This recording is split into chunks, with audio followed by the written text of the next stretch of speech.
형광 오빠 사랑해. 우리 사이가 그거밖에. 2002년 11월 2일 개그우먼 박지선과 어머니가 자택에서 함께 세상을 떠났다는 소식은 대한민국 전체를 슬픔에 잠기게 했습니다. 늘 밝고 긍정적인 에너지를 전해주던 그녀의 갑작스러운 죽음은 충격이자 참담함이었습니다. 더욱 가슴 아픈 것은 어머니의 선택이었습니다. 사랑하는 딸을 홀로 떠나보낼 수 없었던 어머니는 지선 곁에 함께 누워 함께 이 세상을 떠났습니다. 경찰이 발견했을 때 두 사람은 나란히 침대에 누워 담요를 덮은 채 평온하게 잠들어 있었습니다. 그것은 죽음이자 동시에 가장 슬프고 위대한 모성애의 증거였습니다. 박지선은 늘 웃음을 주는 개그우먼으로 기억됩니다. 2007년 KBS 22기 공채 개그맨으로 데뷔한 그녀는 개그 콘서트의 3인 3색 코너를 통해 이름을 알렸습니다. 독특한 외모, 뻔뻔하면서도 사랑스러운 연기, 그리고 노력으로 쌓아올린 캐릭터들은 시청자들의 마음을 사로잡았습니다. 데뷔하던 해 신인상을 수상했고 2008년 우수상, 2010년 최우수상을 거머쥐며 KBS 연예대상 역사상 최초로 신인상, 우수상, 최우수상을 모두 석권한 개그우먼이 되었습니다. 무대 밖에서도 그녀는 긍정의 아이콘이었습니다. 밝은 미소, 따뜻한 마음씨로 주변 사람들을 늘 격려하고 응원했습니다. 가족 이야기를 스스럼 없이 털어놓으며 애정을 표현하기도 했습니다. 그런 그녀가 스스로 생을 마감했다는 사실은 모두를 믿기 어렵게 했습니다. 항상 타인을 웃게 만들던 사람이 사실은 누구보다 큰 아픔을 홀로 안고 있었던 것입니다. 그날 연락이 닿지 않자 불안해진 아버지의 신고로 경찰이 출동했고 결국 두 모녀는 차갑게 식은 채 발견되었습니다. 곁에는 어머니가 남긴 것으로 보이는 한 장의 메모가 있었지만 그 내용은 끝내 공개되지 않았습니다. 마지막 순간 두 사람은 어떤 심정이었을까요? 누구도 알 수 없습니다. 그러나 분명한 것은 그들의 선택이 남긴 상실감은 너무도 크다는 사실입니다. 가족, 동료, 그리고 수많은 시청자들의 가슴에 아직도 깊은 울림으로 남아있습니다. 박지선은 1984년에 태어나 겨우 36의 나이에 세상을 떠났습니다. 너무나 짧은 삶이었지만 그녀가 남긴 발자취는 여전히 깊습니다. 2007년 KBS 22기 공채 개그맨으로 데뷔한 그녀는 3인 3색 코너에서 독특한 캐릭터로 주목받았습니다. 스스로 못생긴 역할을 자청하며 웃음을 만들어냈지만 그것은 결코 비하가 아닌 따뜻하고 솔직한 유머였습니다. 그 진정성은 곧 시청자들의 마음을 사로잡았습니다. 그녀의 성취는 눈부셨습니다. 데뷔해 신인상을 수상했고 2008년 우수상, 2010년에는 KBS 연예대상에서 최우수상까지 거머쥐었습니다. KBS 역사상 신인상, 우수상, 최우수상을 모두 받은 첫 번째 개그우먼이 된 것입니다. 무대 위의 재능뿐만 아니라 무대 밖의 인간 박지선 역시 많은 이들의 사랑을 받았습니다. 나는 못생겼다고 생각해 본 적이 없다. 독특한 매력이 있다고 생각한다. 세상에 이런 얼굴은 단 하나뿐이다. 그녀의 말은 수많은 청춘들에게 용기와 위로가 되었습니다. 자신조차 사랑하지 않으면 누가 사랑해 주겠는가. 이 단순한 문장은 많은 이들의 마음을 울렸습니다. 동료들은 그녀를 긍정의 여왕이라 불렀습니다. 힘든 순간에도 늘 웃음을 잃지 않았고 먼저 남을 위로하는 사람이었습니다. 또한 방송에서는 부모님 이야기를 자주 꺼내며 가족애를 드러냈습니다. 어느 날 누리꾼이 박지선은 여자 맞느냐라는 악의적인 질문을 남기자 아버지는 직접 나서서 내 딸은 분명 여자다. 쓸데없는 소리를 하지 말라. 고답했습니다. 그 따뜻한 부정은 많은 이들을 울렸습니다. 하지만 그 밝음 뒤에는 오랜 세월 이어진 피부 질환의 고통이 숨어 있었습니다. 햇빛 알레르기와 민감한 피부로 인해 화장조차 어려웠고 방송 활동에도 제약이 있었습니다. 그럼에도 그녀는 그 결핍을 개성으로 바꾸어 무대에 섰습니다. 그러나 아이러니하게도 자신을 사랑해야 한다고 말하던 그녀가 결국 깊은 절망 속에서 세상을 떠났다는 사실은 우리 모두에게 너무나 큰 충격으로 다가왔습니다. 2002년 11월 2일 오후 1시 44분 경찰은 자택에서 박지선과 어머니를 발견했습니다. 두 사람은 나란히 침대에 누워 담요를 덮고 있었습니다. 마치 잠에 든 듯 평온한 얼굴이었지만 더 이상 숨결은 없었습니다. 외부 침입 흔적도, 몸싸움의 자국도 없었습니다. 오직 고요만이 그 자리에 있었습니다. 곁에는 어머니가 남긴 것으로 보이는 한 장의 메모가 있었지만 유가족의 뜻에 따라 그 내용은 끝내 공개되지 않았습니다. 그 침묵은 모든 것을 미궁으로 남겼습니다. 무엇이 두 사람을 그렇게까지 몰아넣었는지 아무도 알 수 없었습니다. 다만 지선이 오랜 세월 겪어온 피부 질환과 고통, 그리고 설명하기 힘든 불안이 그녀를 괴롭혀왔다는 사실만은 분명했습니다. 사실 그녀의 병은 잘 알려져 있었습니다. 방송 초반부터 화장을 하지 않는 이유에 대한 의문이 늘 따라다녔습니다.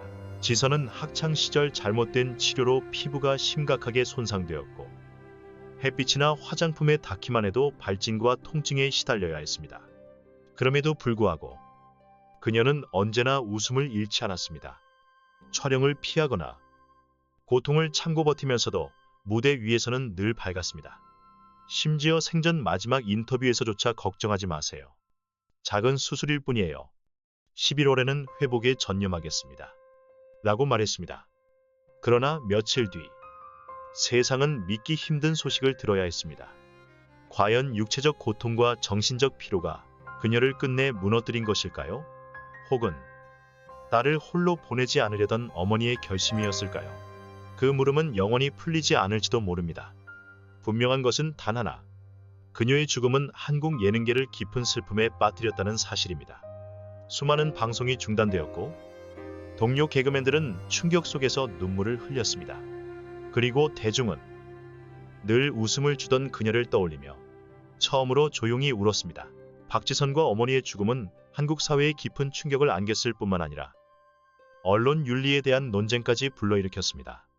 사건 직후 몇 시간 만에 한 언론사는 유서라며 기사를 게재했습니다. 그러나 그것은 확인되지 않은 추측과 과거 인터뷰를 짜깁기 한 왜곡된 보도에 불과했습니다. 그 기사에는 지선이 피부 질환으로 극심한 고통을 겪었고 어머니는 딸을 홀로 떠나보낼 수 없어 함께했다는 내용이 담겨 있었습니다. 검증되지 않은 기사는 순식간에 퍼졌고 유가족은 또 한 번 상처를 입었습니다. 결국 한국기자협회가 보도윤리 위반을 지적했고 해당 언론사는 징계를 받았지만 이미 남겨진 가족의 고통은 되돌릴 수 없었습니다. 진실은 여전히 밝혀지지 않았습니다. 유서가 있었는지 어떤 사연이 있었는지는 끝내 공개되지 않았습니다. 어쩌면 중요한 것은 이유를 찾는 것이 아니라 두 모녀의 마지막 선택을 존중하는 것일지도 모릅니다. 확실한 사실은 단 하나. 박지선은 오랜 세월 피부 질환으로 힘들어했다는 것입니다.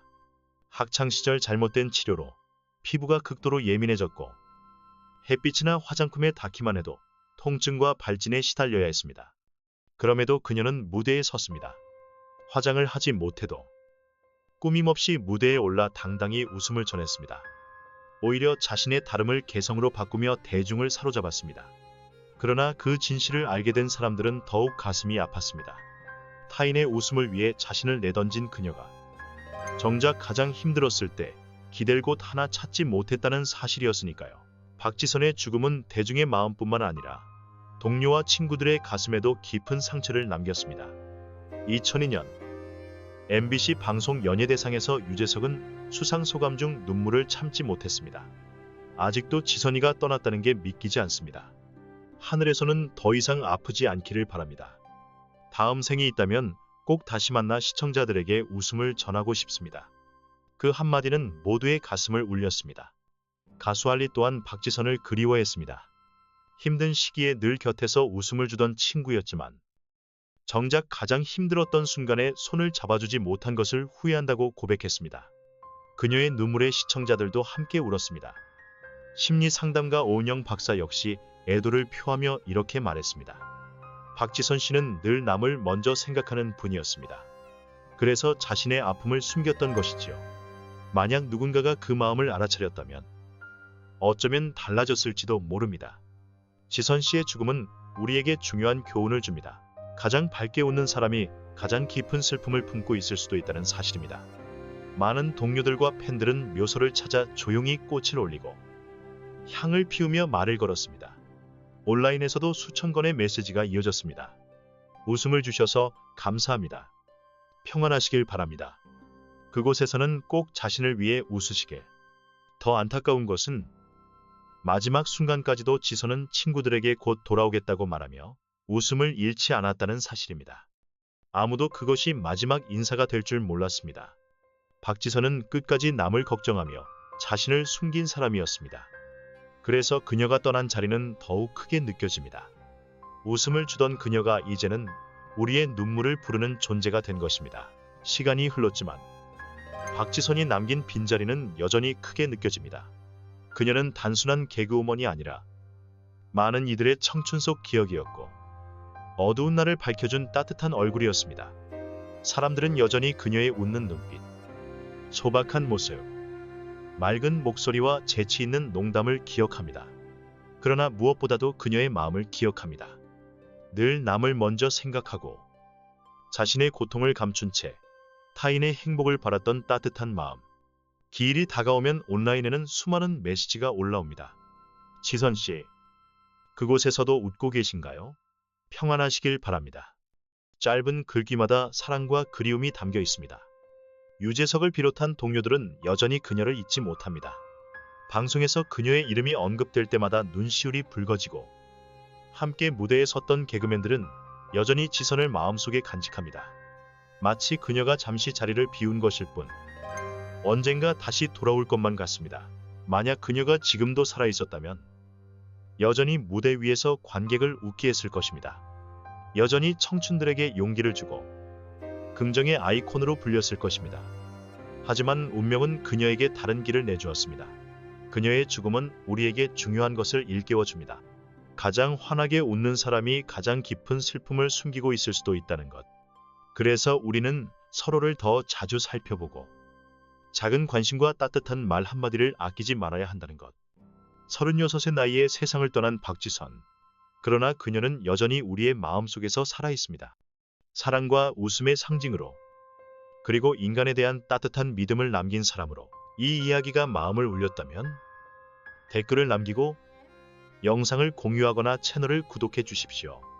그것이 바로 박지선 같은 예술가들의 기억을 이어가고 그들이 남긴 웃음과 빛을 영원히 간직하는 길입니다.